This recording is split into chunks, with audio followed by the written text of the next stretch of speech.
Reggie used to talk to your granny like this, Ponsonby.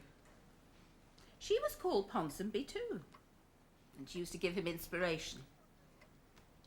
You're going to give me inspiration, aren't you, Ponsonby? I know you are, because you see, Reggie has died and left me and Jimmy and CJ and Tom and Linda and Joan and Doc Morrissey and the Harris Joneses £1 million each.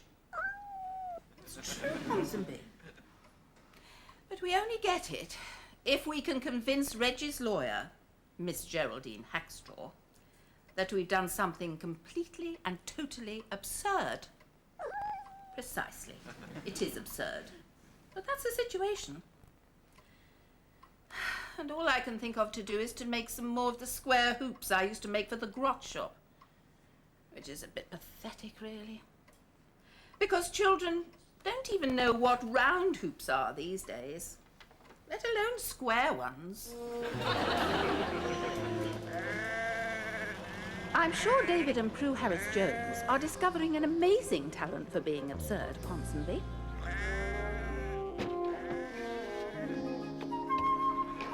Oh, God.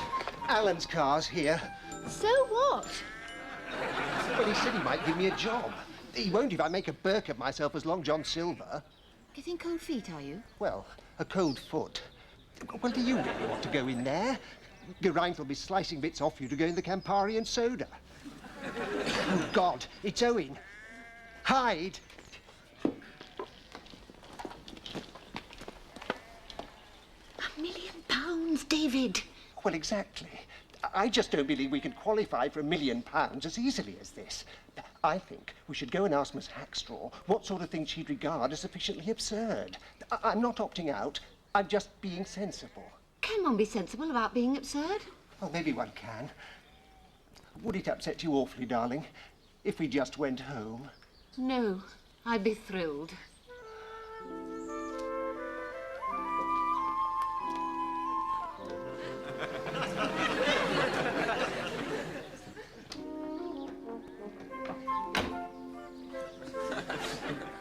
And CJ, he didn't get where he is today without being eager to lay his hands on £1 million. He'll be able to think up something absurd, Ponsonby. 1, 2, 3, 4, make them wait outside the door. Come! CJ! Hello. Do sit down. Thank you. May I call you Geraldine? By all means, but then what am I to call you? I can hardly call you CJ if you're calling me Geraldine. My intimates have been known to refer to me as Bunny. Good Lord. Well, what was it you wanted to see me about, Bunny? You're a very beautiful woman. Will you marry me, Geraldine? I would be failing in my duty to myself, both as a lawyer and as a woman, if I didn't remind you that you are already married. In name only, Mrs. C.J. and I never got round to divorcing. I didn't get where I am today by throwing money into the hands of overpaid... Lawyers? Yes, sorry, that was crass. Yes. I can be crass. You're amazingly lovely, Geraldine. And what's a bit of bigamy between friends? Ah, this is your idea of being absurd, is it? Yes? Do you really think you can ask one question and claim £1 million? Well, I hadn't really thought. No, you hadn't, had you? Well, your idea isn't anything like absurd enough.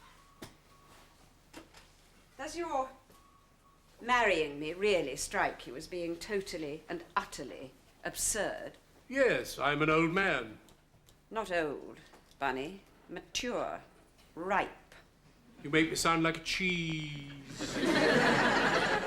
I didn't get where I am today by sounding like a cheese. You were once the big cheese at Sunshine Desserts. You still have an aura of power.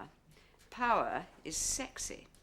You have money. Money is sexy. Money is very sexy. I don't have that much money. You'll have £1 million if you do something sufficiently absurd, and I am the final arbiter of that. I think we should take this idea seriously. I'd quite like to marry a very rich man. You should see Mr. Venison. He's our divorce specialist. And in the meantime, I think you should ask me out to dinner tonight. Oh, dinner. Dinner? Oh, good, good. Yeah, you're shy now that it's real. Shy? Shy? Me? Well, perhaps I am a little. Geraldine, may I take you out to dinner tonight? That would be delightful, Bunny. And what of my brother, Ponsonby? Do you think the thought of £1 million will concentrate his mind sufficiently to prevent a bit of a cock-up on the absurdity front?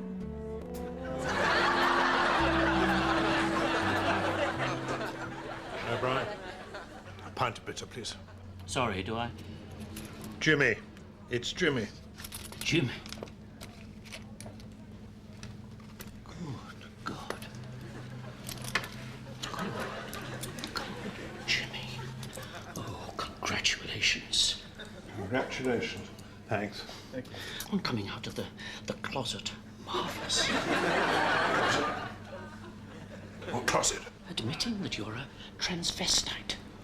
I'm not. Good God, man, I'm not a pervert. I've been described as a pervert, Jimmy. You mean you're a trans thingy? Yes. But you're a quantity surveyor. So why are you dressed as a woman? Been invited to this shindig. Thought I'd go in fancy dress. Try to look absurd. You've succeeded. Who are you supposed to be? A woman. What woman? Any woman. That's pathetic. Are you really a trans what's it? Yes. I daren't come out of the closet. When I saw you, my heart leapt. I thought if someone else from the mansions can do it, then so can I. I thought perhaps we could go to the Balti house together. For a Chicantica. In drag. Sorry, must rush, Brian.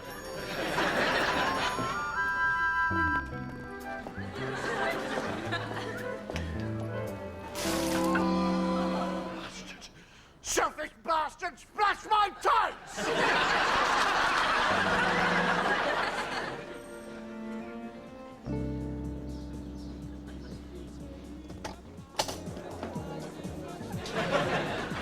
Jimmy?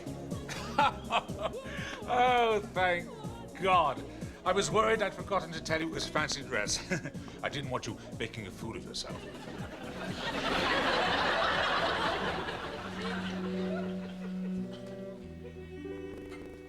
Dear old Doc Morris is really pretty absurd altogether, Ponsonby.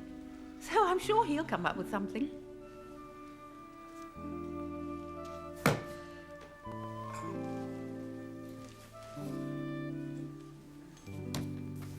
Sorry about that. Now, what was it you wanted to see me about, Doc? Oh, nothing much, really. I just wondered whether you'd marry me, Geraldine. This is your attempt to do something absurd, is it? Yes. Utterly absurd, isn't it? The thought of you and me. No. What? I think you're kind. Oh. I think you're gentle. Oh. I think you have a warm heart. Oh. I think you and I could have nice times together. Oh. I think you should ask me out to dinner. Oh. Linda's become really rather conventional and middle class, Ponsonby. But I'm sure that even she'll come out with something outrageous.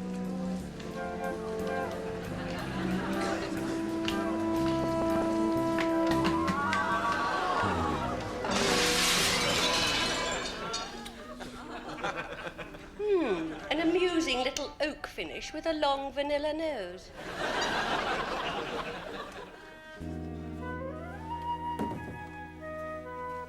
Miss Hagstrom. Hackstraw will see you now. Thank you. Thank you.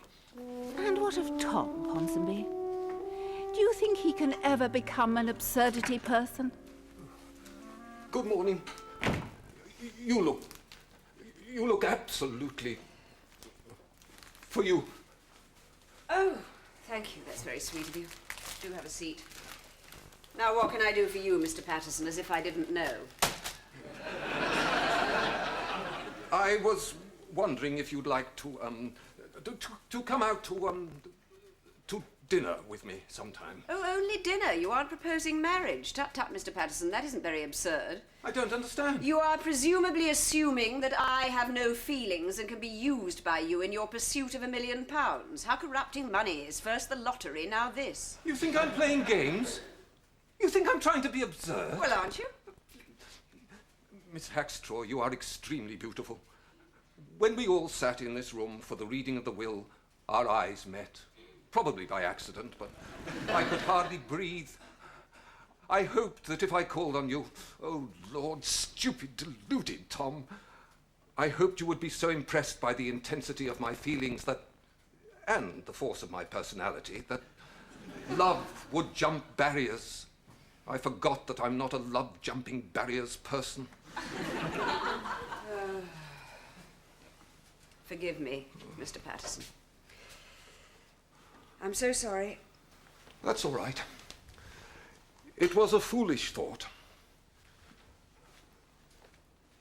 But you see, I don't look as boring from my side as I do from yours. Goodbye, Miss Hackstraw.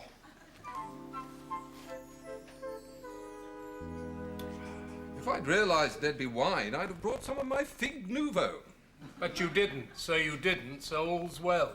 There's no need to be rude. No, but it's fun, isn't it? Where's Joan? She's not ill, is she? Not chesty? I'd be happy to go and examine her if you like. No, she's on holiday. She sent her apologies. Apparently there's a new man in her life. Oh. And he's got holidays stored up, so he's dragging her round the South Sea Islands. Poor girl, some men are so selfish. Anyway, I've asked the rest of you here today because I have realised that Jimmy is asleep. Wake him up, somebody, would you? Wake up, Jimmy. Rub it harder. No, higher. The itch is there. Sorry. Sleep, dreaming. Sorry. Carry on. Thank you. As I was saying before we heard Jimmy's sexy fantasies... Oh, it's a bit below the belt. Yes, sounded as if it was. Ladies and gentlemen, Reggie lived here in this dull house because he was exhausted. He hated the success of Grot. He didn't want to get rich out of rubbish. He wanted to help to create a better world. He left that Grot money to us in trust on condition that we did something absurd. We mustn't see that as cruel, as his attempt to humiliate us.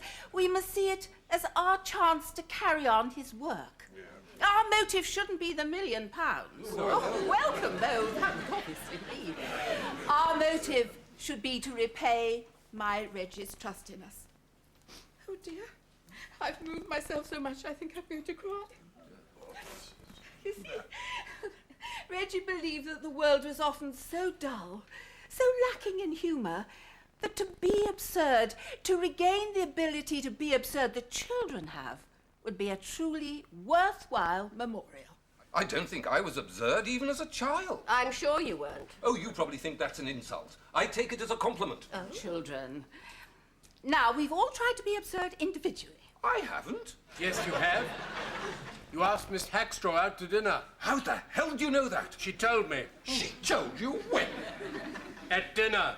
The Belle Epoque. You took her to La Belle Epoque? Yes. No wonder she was a bit upset with me. I only took her to the Climthorpe Tandoori. You've taken her out? You both asked her out to be absurd. I asked her out because I loved her. Oh, that is absurd. Collect your £1 million. Do not pass go. Children, please. Now, I believe that Jimmy is asleep again. Wake him up, please. Fancy going on top of me now?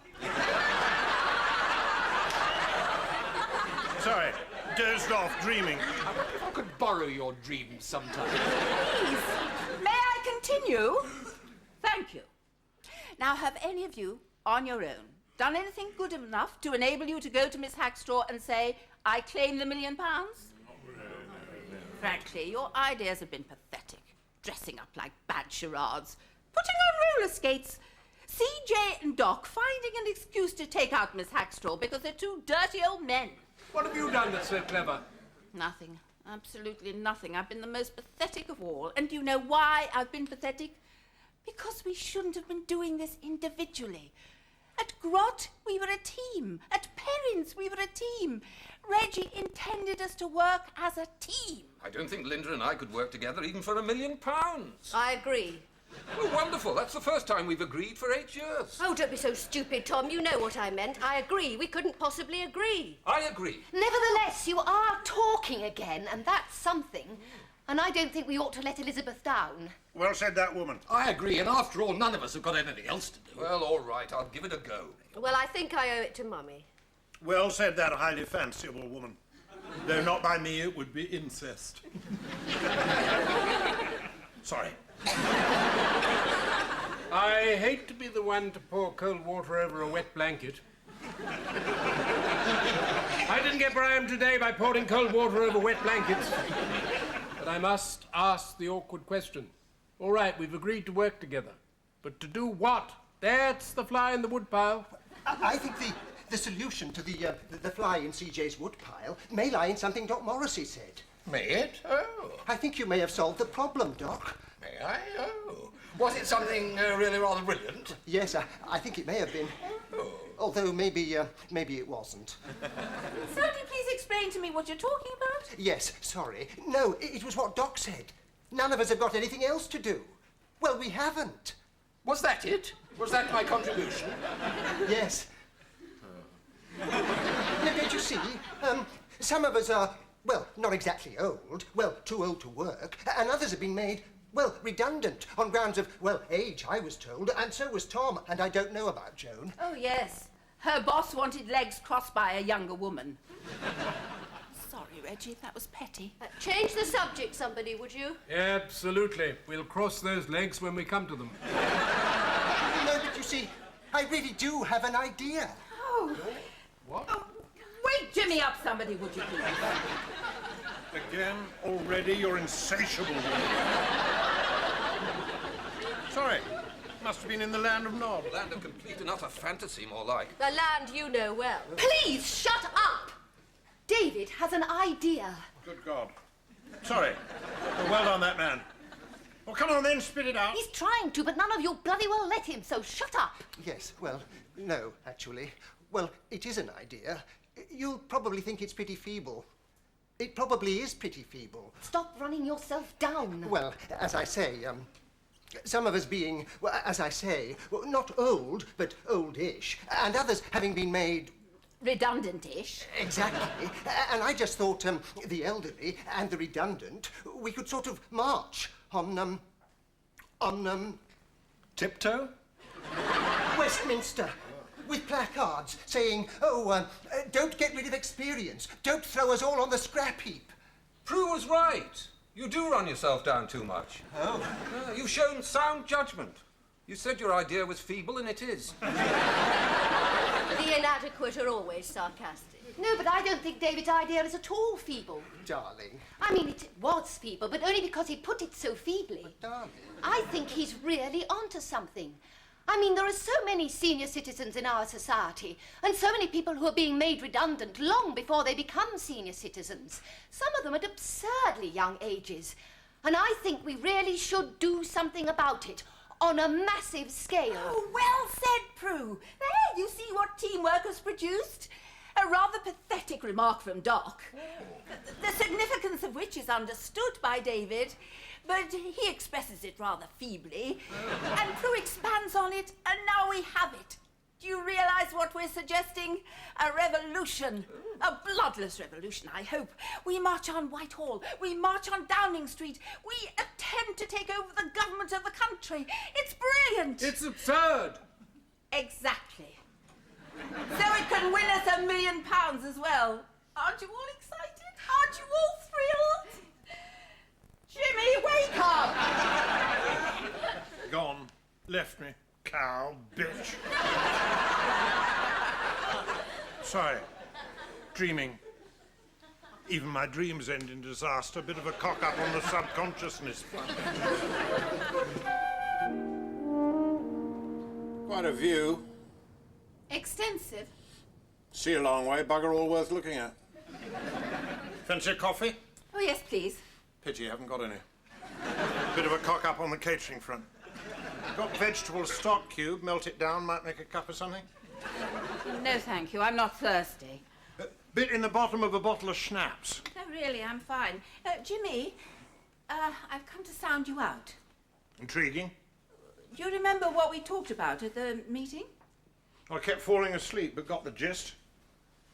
Bloodless revolution. Absurd. Exactly. Somebody will have to run the show, Jimmy. It'll have to be decided democratically, of course. Oh, God, will it? I could suggest you, but there's no point if you wouldn't be prepared to do it.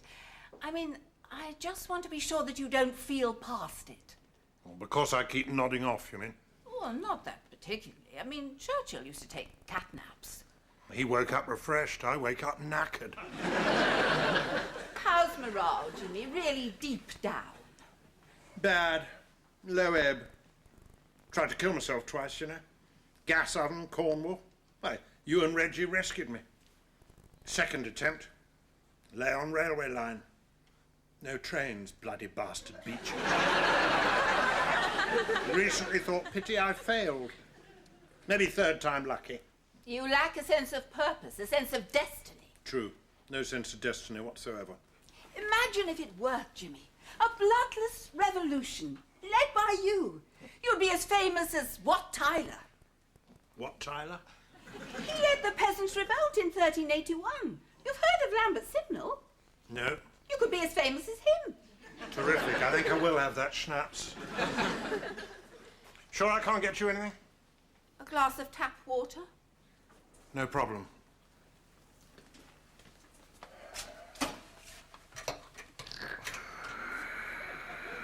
Blasted water companies. More leaks than a Welsh barbecue. Shopping fatigues 1400. Major restocking.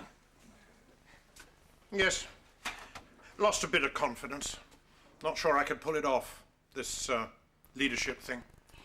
Well, I won't pretend you're clever, Jimmy, but I think you're lucky in a way, in that the brains that you do have are all concentrated in the one area. Not with you. Oh, you're not very good at maths. Absolutely, got it in two. The phrase is got it in one, but I'm not good at maths. It was a joke. I know. There's a tradition that jokes are supposed to be funny. That's why I try to ignore the little bastards. You aren't very good at philosophy. You're not very brilliant with words. You're not bookish. Absolutely right. Chap in the mansions, meaning to be kind, invited me to this arty-farty literati party. Made a fool of myself. Thought Evelyn Waugh was a woman, George Eliot a man. Bit of a cock-up on the author-sexing front. So you see, Jimmy, all your brains are reserved for the one great task of your life, the inspiring and leading of men into battle. Oh, well, if you put it that way, I see what you mean. In this case, it's men and women, and it's not exactly battle, but the principle's the same. Cometh the hour, cometh the man. You miss the war, this is your chance. Gotcha. Welcome, children of the bloodless revolution of senior citizens and the occupationally rejected. I say, is that what we are? Super. I've asked you here today for one reason, to elect our leader. Super. I don't think the decision should take long. It seems to me there is one natural and obvious choice. Thank you. I didn't get Bram today without being able to see which way the wind is blowing. I'm afraid you did, CJ, because I was referring, of course, to Jimmy. Doc? You are a businessman, CJ, and as such you will be invaluable to us. But Jimmy was a soldier and a leader of men. But he's your brother. In my book, that's tantamount to nepotism. I must say... Must you? Do shut up, Tom. Carry on, darling. Thank you, darling. I must say that Jimmy, while he is an old soldier, well, he wasn't a leader of very many, well, was he? And, well, he does tend to, well, doesn't he? And so maybe he hasn't exactly... Well, has he? David means that Jimmy wasn't a leader of very many men, and he does fall asleep a lot, and there are probably more leadership qualities in David's left sock. Well, yes, sort of. If not those actual, sorry. I resign. I've lost the confidence of my troops. You can't resign. You haven't been elected yet. Well, elect me and I'll resign. I believe we should elect Jimmy as leader.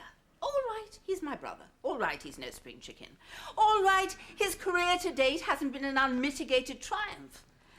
But Sir Winston Churchill was quite an elderly man, with no great record of success behind him, when he led us to victory in the Second World War.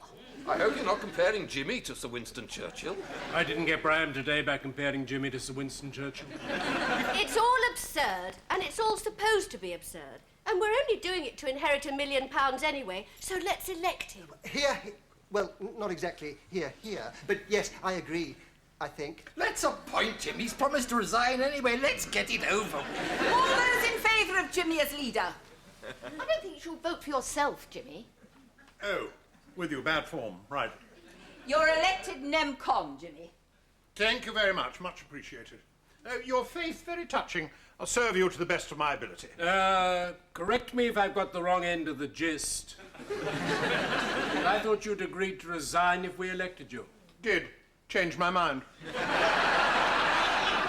Bastard! Should we please need a bastard for leadership? All leaders, bastards. I know what you're thinking. I'm thick. Well, 2 days ago was. 2 days ago kept falling asleep. I see before you a man transformed. A man vibrated. Ladies and gentlemen, this is the turning point. I realise you're only in it for the money, but Big Sis is in it to make a suitable memorial for Reggie. With her all the way. Farewell, apathy. Hail the bloodless revolution. What, Tyler? Forget him. Lambert Simnel, a piece of cake. Ladies and gentlemen, we have lit this day such a candle that we will never need electricity again, as Queen Elizabeth I once said. Ladies and gentlemen, the Wrinklies are on the move.